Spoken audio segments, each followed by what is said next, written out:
Hi, Scorpio. Welcome to your August 2021 Astro Update. It's Raina here. So, I'm recording this on the last day of July. And right at the end of July, there are a couple of transits I'm going to mention because they're playing out throughout the duration of August. And so I feel that they're almost more appropriate for August than July. One of them is that Jupiter, which has briefly gone into a fellow water sign, Pisces, and therefore in your fifth house of romance, creativity, the business that you own, has now retrograded back into your fourth house. And so Jupiter back into the fourth can bring untapped blessings or opportunities that relate to home expansion, home in general. So some Scorpio people may have been wanting to move, or you might get an offer you can't refuse. And, perhaps before the timing was not correct, was not right for that. And so now there is this possibility for you to make it happen. And the other thing that is going on is that Virgo, Mars has gone into Virgo. Virgo is a compatible sign to Scorpio. Virgo is for Scorpio the 11th house, and this is the house of your wildest dreams. Mars here is like you going full blast for those dreams and not second guessing yourself, not putting the brakes on. So, how this manifests for you will differ from one person to the other because you don't all have the same dreams. This is also the house of networking, social engagements. Well, not necessarily social engagements, but people like friends and group associations. And so this can be very good for you being assertive networking and things like that. And that might be something that some of you are trying to do. Mars is the god of war, so sometimes there can be conflict that happens when people are not on the same page with their friends or the organizations they belong to. So there could be some kind of combative energy, friction, what have you. On the 8th of the month, we have a new moon at 16 degrees of Leo. It's important to note that Leo is a fixed sign like you, so it's in an angular house. And in this case, because it's before you, it's going to be in the 10th house of career. Now, you will see this polarity between the 4th and 10th houses playing out this month with the transits in Leo and Aquarius. And Aquarius, it's not just Jupiter going back into Aquarius. We have Saturn Aquarius. Of course, there's no transit that's occurring like significant thing. Saturn has been in Aquarius all year. But what I was actually referring to was a blue moon, or the second full moon in Aquarius. I'll talk about that in a minute. But I just want to say that this area, the fourth house, is really coming up with that Leo energy. So you may have to balance your career and your home life. Your home life may be calling to you, and you may feel like you're being pulled in two directions, but something has to be acknowledged in that area too. But anyway, at the beginning of the month, we have this emphasis on the career. So we have the new moon on the Lionsgate portal, and this is on 8/8 every year, but the new moon falls on that same date. So it's, very potent, and it's in your career sector. So that is really awesome. And so dream big. I think this is a month for Scorpios to dream big. I'm going to put this out there. You may disagree with me. If you want to disagree with me or you want to agree with me, write it down below and tell me what you think, because I think that Scorpio people tend to be cautious a lot of times.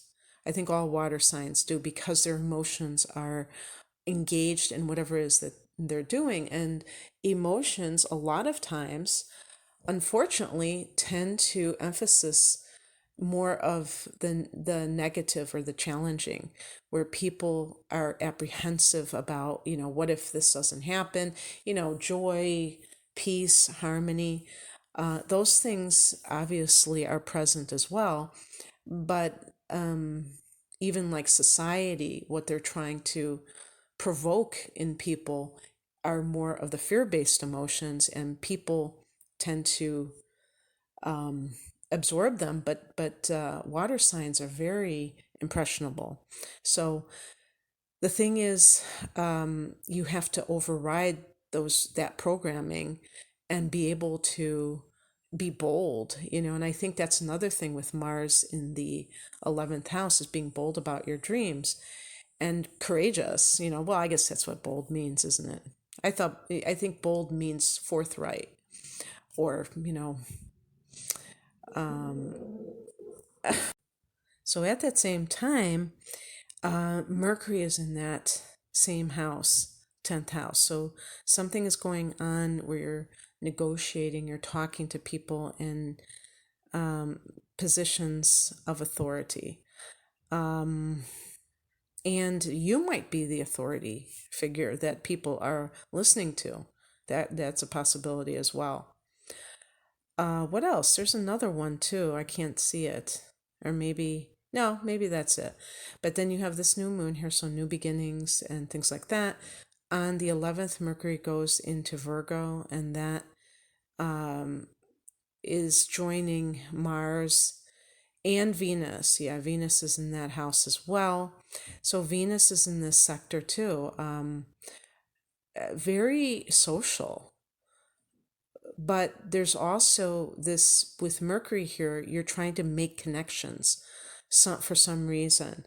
It could be as simple as you're just getting back into the social circuit, if you've been kind of keeping to yourself for the last year plus.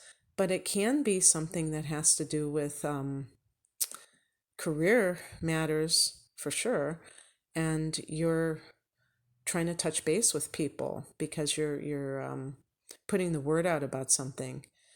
And then on the 16th, Venus goes into Libra, and Libra is the house right before yours. So that's going to be the 12th house. So this is a quiet area. This is very private, and that could be a private love affair. Let's say you met somebody through your friendships, and you don't want to advertise that you are dating that person. Mutual friends, you don't want people talking about you. So you're just going to be quiet about your dating or whatnot. Sometimes this can be an affair or some kind of a very clandestine kind of thing, and sometimes it can be a karmic or like a soulmate type of relationship. This is the 12th house, is past lives, and all that good stuff. On the 19th, you might be working on a creative project that you don't, that you're keeping to yourself at this time. On the 19th, Uranus goes retrograde at 14 degrees of Taurus. This is your committed partnership sector. So there you go. You got Venus in the 12th, Uranus going retrograde, just days apart. Maybe there's some connection there, because Uranus in your 7th house can make Scorpios, who are infamous for their I don't even know if I call it possessive like Taurus, but certainly jealous, suspicious, very intensely involved with your love partner crave freedom. Maybe feel like you want to break free from some chains that bind you, that connect you to a partner.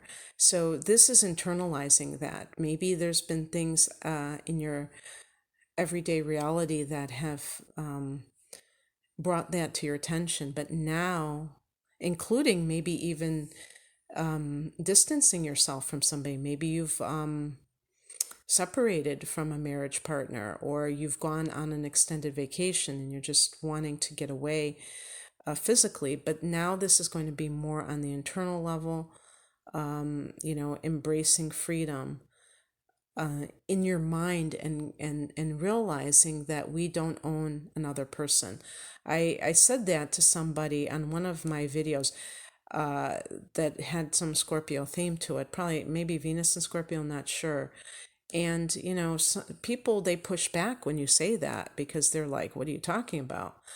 And that's one of the unfortunate things about marriage, which is the seventh house, which I'm talking about with this transit, is that because I'm talking about legal marriage, because there's a ring, there's these tangible, quote unquote, proof of this union that can create this false sense of ownership with the other person.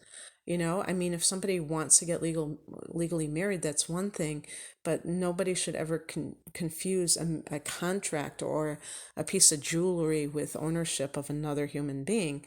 Yes, I'm editorializing, but that's just how I feel about it. And that's what I'm talking about with this, because you may start to realize this. On the 22nd, there's a full moon at 29 degrees of Aquarius. So it's really, at that last degree, it really brings it to fruition, whatever this issue is. And this, again, is home. Maybe you were beginning to warm up to the idea of selling your home, and now it's like a done deal. And also this brings up stuff from the past, from childhood. This is an important aspect of it because for some people, home becomes that much more important to them because maybe they didn't have a strong home growing up, and they treat it with more reverence than the average person. And so being able to make those connections and saying, so maybe they cling to their home when they know that they've outgrown it, they know that they want to do something else, they still cling to it. And this can give that psychological insight to be able to let go. And maybe for some people, if they've had their house on the market for a long time, this is it. This is when it finally happens. The same day the sun goes into Virgo, so it goes into that social 11th house, and that might be good for your career, the people that you're meeting, that the friends that you're making, those people might be able to help you too. On the 30th, Mercury goes into Libra. So Mercury is going into that 12th house, and this is very psychic. It's not necessarily the best for communication because your mind is much more well, I don't know if abstract is the word. I guess it would be abstract, but it's much more irrational, not linear.